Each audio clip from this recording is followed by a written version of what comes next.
coba dong suruh main biola gitu ya, udah suruh main. Terus Opung Sarikawan yang bilang cobain nih Nang, coba main hasapi. Suruh coba-coba aja dulu nih, diajarin gitu. Akhirnya udah coba-coba kan bisa gitu pas itu, karena kan fingeringnya kan mirip, cuma kan masalah di tangan kanannya, karena aku nggak bisa main gitar kan, itu harus dipetik. Iya.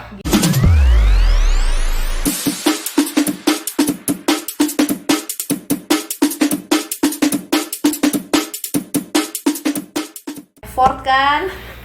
Gila. Itu kalau ibarat di sekolah akselerasi ya jalurnya ya. Iya benar. 2 minggu doang. Kalau buat jadi konten YouTube 2 minggu bisa menjadi pemain hasapi handal. Bisa, keren bisa. banget tuh.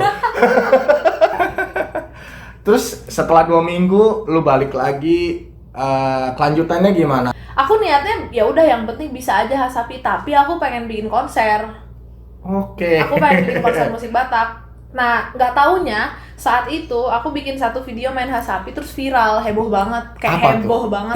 Itu yang lagu apa? Marnini Marnono. Oke, langsung Tiba-tiba itu viral, heboh banget gitu saat itu.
Nggak tahu, aku juga nggak ngerti kenapa. Ya udah deh, karena itu kan terus jadi banyak yang ngajakin collab lah, banyak yang inilah itulah, ada yang ngajak main lo di Bonatown apa gitu-gitu. Tapi at least tiba-tiba tuh saat itu kayak orang tuh tahu ini si Stasia Sitohang nih yang main hasapi gitu. Oke. Itu mendadak kok, tidak direncanakan. Nah, tadi setelah lu sudah pulang kan, yang lu punya cita-cita pengen bikin konser, lu bermain hasapi gitu. Ya salah satunya. Tapi kejarannya bukan itu. Jadi kejarannya kenapa aku pengen bikin itu adalah karena melihat kehidupannya Opung Marsius sama Opung Sarikawan. Mereka ini kan maestro kan. Opung Marsius itu benar-benar dapat gelar maestro dari orang-orang, dari presiden. Iya. Pak SBY kalau nggak salah ya, aku lupa sih. Tapi dia punya gitu, maksudnya bukan cuma mention ini maestro, enggak, dia benar-benar punya sertifikatnya dan dia setiap tahun dapat tunjangan dari negara bahwa dia adalah seorang maestro musik Batak. Wow. Gitu. Tapi yang aku lihat kehidupannya itu kayak menderita banget gitu loh. Si Opung Marsius ini. Iya. Dan Opung Sarikawan juga. Dan mungkin bukan cuma mereka doang, tapi banyak pemusik Batak lain. Padahal sebenarnya kebayang gak sih judulnya aja gitu keren, maestro musik Batak tuh kan keren banget, tapi sebenarnya kehidupannya tuh tidak seindah itu. Kenapa? Karena kelihatannya justru kita yang halak Bataknya sendiri justru kurang mengapresiasi musik Batak. Betul. Gitu dianggapnya ini itu musik parhuta-huta, itu gimana, banyak kan anggapan kayak gitu. Bahkan aku main hasapi terus orang-orang yang tahu tuh pada bilang, yang bener masa kayak gini main hasapi, masa kayak kamu main musik, bahasanya tuh gitu, masa sekelas kamu main musik lah, emang kenapa, kayak aneh gak sih? Aku tuh asli sampai bingung maksudnya apa. Bingung kan? Ya itu kalau menurut gue the power of netizen sih. Tapi kita harus bersyukur loh sama netizen loh.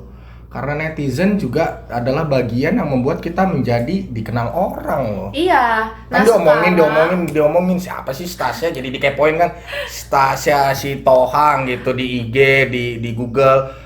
Pas dibuka IG-nya, wow, udah 6.000 followers justru, gitu kan. Kalau netizen yang aku lihat justru mereka adalah orang yang sudah mengapresiasi. Wah, keren ya ternyata musik Batak. Oh gitu ya. Iya. Yang aku bilang ini, itu tuh adalah orang-orang yang kita ketemu in real life gitu. Misalnya yang udah bapak-bapak atau ibu-ibu gitu. Kadang mention gitu. Nah, kenapa aku pengen bikin konser? Aku tuh pengen matahin stigma itu gitu. Pengennya tuh kita bikin konser musik Batak yang modern banget, yang bukan cuma nyanyi ganti-gantian, bukan cuma lelang. Nah, tapi tujuannya adalah aku pengen memperbaiki pandangan orang Batak terhadap musik Batak. Bahwa musik Batak itu keren, musik Batak tuh musik mahal. Dan nyatanya bagaimana? Lu kan pengen bikin konser, itu terrealisasi nggak sih? Terrealisasi. Di tahun berapa dari lu merancang itu di tahun 2015 akhir? Akhirnya kesampaiannya tuh kayak kapan dan gimana bisa terjadilah akhirnya yang lu impi-impikan ini gitu loh. Di tahun 2019 Oktober 4 Oktober 2019. Oke, baru setahun yang lalu ya. Mas Sangge. Mas Sangge, iya, oke. Di bawah naungan Svara Martua Production.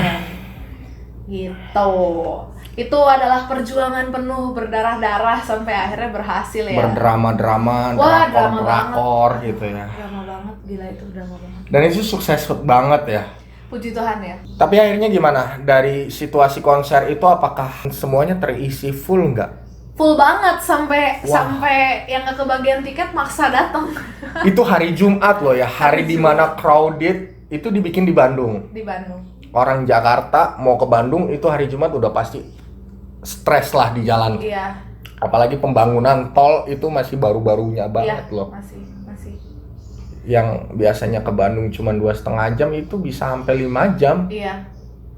Emang banyak banget yang nggak kebagian tiket deh waktu itu ya, puji Tuhan lah ya. Itu sih menurutku Mas Sangge itu benar-benar itu miracle aja gitu. Ya kayak emang gimana sih, kayak emang Tuhan sudah mentakdirkan bahwa ya udah lu harus kerjain ini, lu harus bikin impact, lu harus bikin perubahan di komunitas ini gitu. Ya udah jadi. Karena emang semuanya tuh unexpected. Tiba-tiba dapat pendanaan lah, tiba-tiba dapat ini. Dan for your information ya, orang tuaku tidak keluar dana sepeser pun untuk nge-sponsorin Mas Sangge. Jadi itu uang semua. Pribadi lo kah? Bukan, sponsor dan donasi, tapi dari orang lain. Oke. Karena kan pasti banyak yang bilang, itu pasti orang tuanya gini. Justru orang tuaku sama sekali nggak keluar uang buat itu. Wow. Makanya aku bilang itu miracle kan, emang ya Tuhan aja yang emang ngasih jalan. Ya udah nih, si ini mau donate, si ini mau donate. Dan itu tau nggak, aku kan nggak punya nama. Siapa sih Stasi Sitohang, kagak kenal juga, gua nggak ngerti. Ya aku datang dengan proposal, udah bodo amat. Pokoknya Amang begini, aku mau bikin konser, ini proposalnya, tujuanku begini. Udah deh. Tadi kayaknya pertanyaanku belum selesai ya. Yang masalah main musik Bataknya gimana? Bapak coba ceritain dong, awalnya main musik Batak tuh gimana? Kan itu kalau aku tadi backgroundnya itu. Aku juga belum tahu loh Bang Monang tuh awalnya main musik Batak tuh gimana sih? Sebenarnya ini gue mau nanya lu, kenapa lu jadi nanya gue ya? Kan ini co-host ceritanya, co-host. By the way nanti kita bakal bikin video juga tentang belajar main tagading. Dia mau ajarin aku main tagading dari nol. Nanti itu bakal di postnya di video di channelku Stasia Sitohang. Jangan lupa di subscribe ya. Jangan lupa ditonton juga nanti videonya. Self promotion dulu ya. Siap. Next project ya. Abis video inilah ya, kira-kira ya. Gue mau lanjut nih. Masih ada pertanyaan yang lain. Masih banyak sebenarnya yang udah gue kumpulin pertanyaan-pertanyaannya. Apa itu? Sebenarnya gue pengen nanya sih, lo apa sih pemain biola tiba-tiba ke Batak gitu loh? Yang kita lahiran Jakarta, kayak gitu doang sih. Aku lahir di Bandung by the way.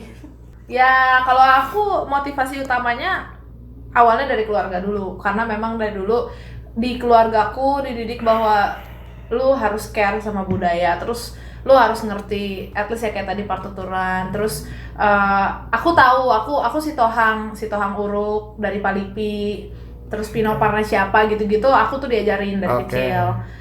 Terus ketika ketemu dengan Opung Marsius sama Opung Sarikawan itulah timingnya aku ngerasa kayaknya ada yang nggak bener ya ini dengan anggapan kitanya itu tadi masalah stigmanya itu. Jadi menurutku itu nggak bener dan aku kayaknya bisa deh ambil bagian di situ untuk ngerubah stigma ini. Oke. Itu sih yang apa namanya, drive-nya yang bener-bener dari aku murni itu, aku pengen ngerubah ini. Jadi aku tuh nggak berharap pengen jadi pemain musik Batak terkenal gimana enggak. Aku butuh terkenal, iya butuh. Karena gimana lu mau menginspirasi orang kalau orang nggak tahu lu siapa? Iya, betul. Ya kan? Ya. Jadi aku butuh platform, iya, untuk bilang bahwa ayo dong kita ubah dong. Jangan kayak gini nih anggapan kita sama musik Batak. Musik Batak tuh keren. Lu walaupun lu anak muda, lu lahir di perantauan, mau lu lahir di Papua dimanapun, tapi kalau lu mau belajar, banyak banget aksesnya sekarang, ya kan? Iya, nggak kayak gua dulu. Belum ada YouTube. Iya. Jangan kan YouTube, kuota aja gue dibatasi. Iya. Gitu loh. Jadi nggak juga harus kayak aku harus sampai ke Medan terus itu. Iya, itu parah banget sih. itu karena aku emang istilahnya pengen dapat yang benar-benar dari sumbernya aja dan udah yakin bahwa oke, ini pasti benar. Istilahnya nggak akan ngerjain, nggak akan macem-macemin, toh masih keluarga juga gitu. Tapi sekarang banyak banget aksesnya. Iyalah. Iya kan? Ya kayak nanti video yang ini belajar tagading, terus aku juga ada bikin video belajar Hasapi sama Pak Guruku Bang Leonald Nainggolan. Oke. Ada juga channelku. Artinya gitu, sekarang tuh banyak akses. Bahkan untuk kalau kalian mau belajar kayak partituran, belajar bahasa Batak, itu tuh banyak videonya sekarang. Di YouTube banyak. Asal kitanya mau mencari tahu. Iya, asal kitanya emang care gitu. Iya. Gitu. Setuju banget sih. Mungkin terakhir dari gua, lu bisa coba simpulin gitu apa kesan dan atau harapan ke depan tentang musik Batak, atau gimana lu punya pesan ke pemuda-pemuda yang bisa lebih mencintai ya musik Batak. Pesan moralnya adalah coba belajar musik Batak, apapun itu, terserah mau tagading kayak mau Hasapi, mau sulim, tapi coba aja dulu. Iya, coba aja dulu. Soalnya nanti ketika kita udah nyoba, terus lama-lama tuh kayak cintanya tumbuh sendiri gitu loh. Soalnya emang menurutku musik Batak tuh apa ya, kayak menyihir gitu loh. Jadi pertama kali kita nyobain terus kayak lama, ih enak juga ya ternyata beatnya. Makin lama jadi makin excited sendiri. Nanti pasti jadi nyari sendiri, jadi explore sendiri gitu. Iya. Dan jangan takut buat explore. Kalau emang kayak gitu mau masukin musik Batak ke mana ya why not? Kayak misalnya Mas Eka Gustiwana tuh yang bikin Lati, itu kan masukin unsur musik Jawa ya, etnik Jawanya. Etnik Jawa. Itu kan jadi keren banget dan bisa go internasional kan? Iya. Di New York, iklan, di Times Square. Itu keren banget. Itu kan gokil banget, gila, dan itu membanggakan banget gitu. Nah, kita nggak akan bisa promosiin musik Batak kayak gitu kalau nggak pernah ada yang berani explore, ya kan? Cobain aja, kalau mau explore aja, asal jangan sampai kayak terlalu melenceng sampai istilahnya merusak merusak norma-normanya atau apalah gitu. Gitu, jadi nggak usah terlalu dikotak-kotakin lah. Seni itu jangan dikotak-kotakin. Setuju banget. Ya kan? Setuju. Selanjutnya ya, mungkin ambil Hasapinya. Oke. Biar kita main. Ini udah direkam kan? Ya.